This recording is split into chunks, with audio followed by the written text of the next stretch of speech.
میرے نبی اکرم صلی اللہ تعالی علیہ وآلہ وسلم نے فرمایا 4 چیزیں بدبختی کی علامت ہیں۔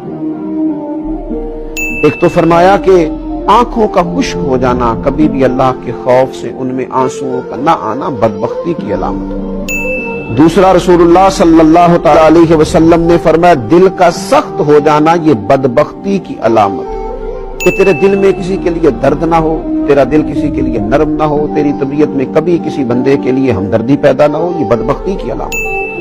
اور تیسرے نمبر پر نبی پاک صلی اللہ تعالی علیہ وسلم نے فرمایا دنیا کی ہرس میں لگ جانا، لالچ پیدا کر لینا، ہوس پیدا کر لینا، میں کیسے کو زیادہ سے زیادہ مال اکٹھا کر سکتا ہوں، یہ بدبختی کی علامت ہے۔